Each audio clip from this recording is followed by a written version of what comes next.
So I want to begin, Shabbat Shalom, everyone.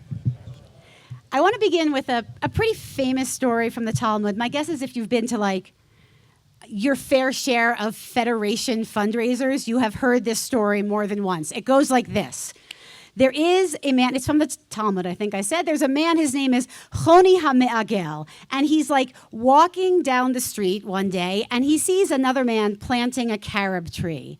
And he says to that man, "Oh, that's a lovely carob tree. How long is it going to take for this carob tree to bear fruit?" And the man says, "It's going to take 70 years. And Choni says, "Are you going to live 70 years? And the man says, "No, I am not. But my ancestors planted a tree for me so that I could eat, so that I am going to plant a tree for those who come after me so that they can eat." And that is a beautiful story about legacy and us doing things for those who will come after us. Lador Vador. Have some of you heard this story before? Yes, many of you have heard. Do you know how this story ends? No, you do not. No one ever tells the next part of the story. Here's what happens next. So Choni falls asleep, the story goes, and he sleeps for 70 years, right? And then he wakes up and he sees someone tending to the tree. And he says to the guy, "Are you the guy who planted this tree?" And the guy says, "No, I'm the person's grandchild who planted the tree." And that's when Choni realizes that he actually has slept for 70 years. And so he goes to find his own descendants. And first he finds his own grandchildren. And he says, "Hi, I'm Choni." And the grandchildren say, "No, you're not." And he gets so offended that he walks away. So then he goes to the yeshiva to find some of the people that he used to study with at the yeshiva. And he says to them, "Hi." No, this is what happened first. He goes to the yeshiva to find the people that study at the yeshiva. And as he's walking up, he hears one of the yeshiva bachers, one of the guys, talking to a second guy about a third guy. And this guy is saying, "Oh my gosh, this third guy is so lovely. He's as lovely as Choni," right? So Choni's like, "Oh my gosh." So he walks up to the first guy and he goes, "I am Choni." And the first guy says, "No, you're not." And he goes, No, I'm Choni." And then the first guy he says, "No, you're not Choni." And then he says something that is so offensive that it is unprintable in the Talmud. And Choni is so offended that he dies.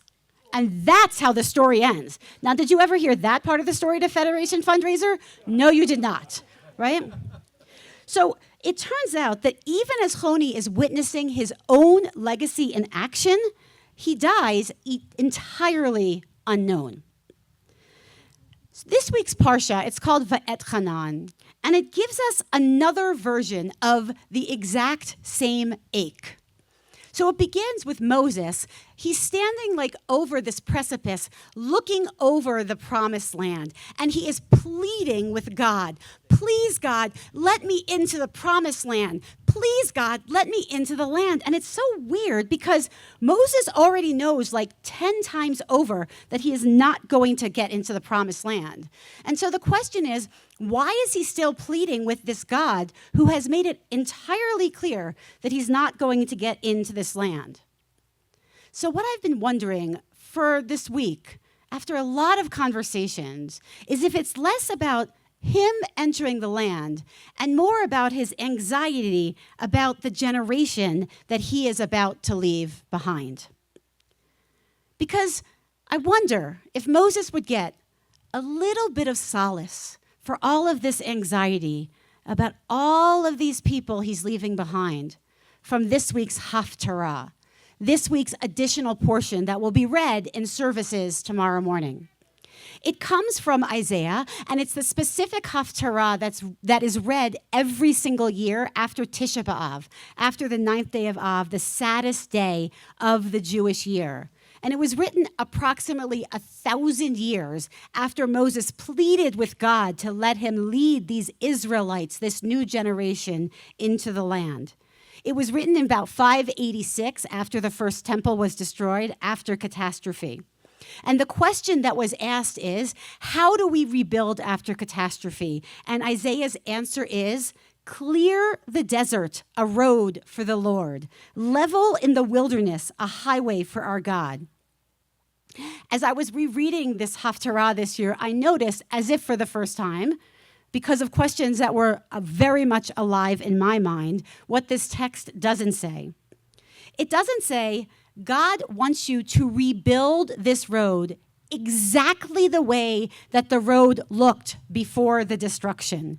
It doesn't say, make sure that this next generation, the one that comes up after the destruction, behaves exactly like the generation that lived before the destruction.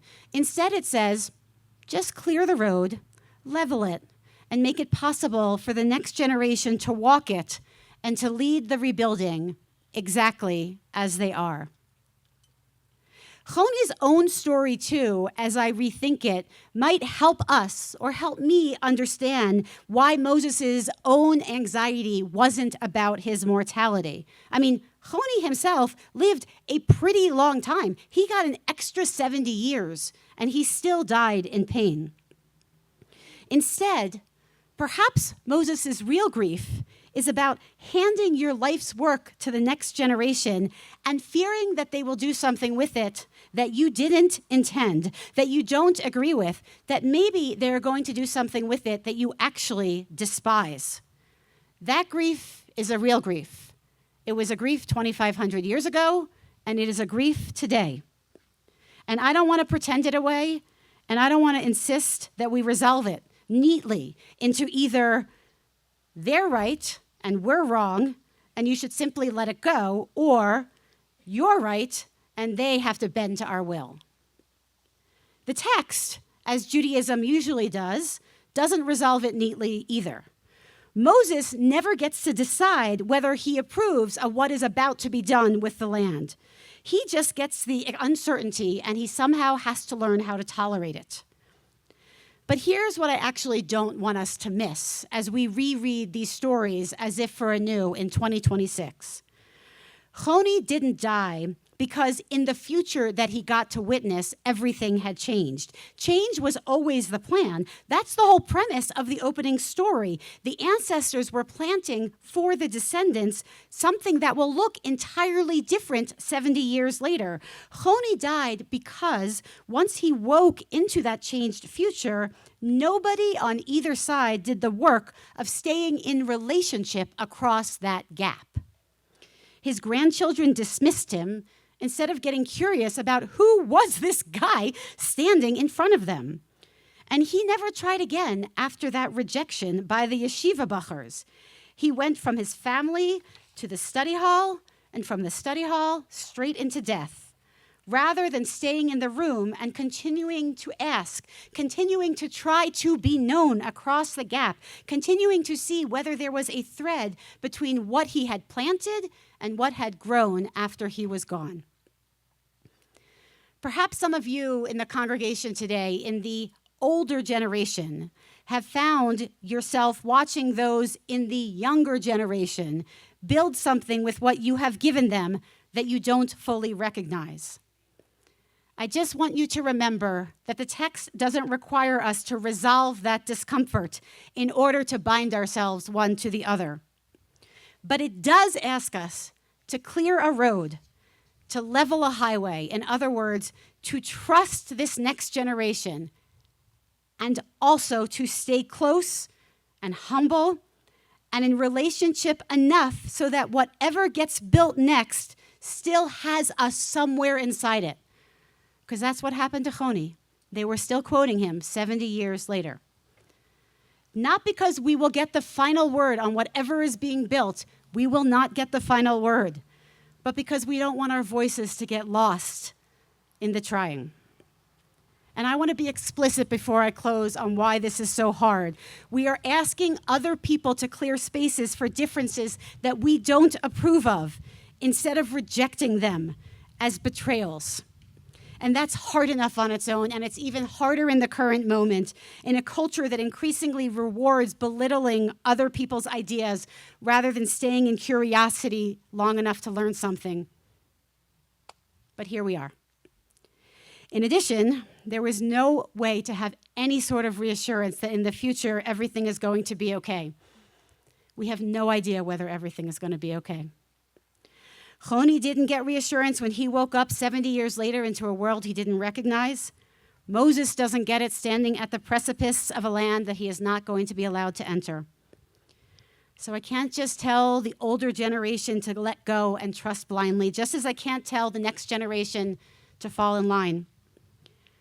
But what I can tell you is that in this lifetime, very few people get everything right, and very few people get everything wrong. One of the very few decisions we get to have is whether to stay in the room anyway, to ask good questions, to try to be known, and to not let the not knowing curdle into the kind of silence that killed Choni. Because Choni had 70 extra years and used none of them to stay close. But we have a choice as to what to do with ours. Shabbat Shalom.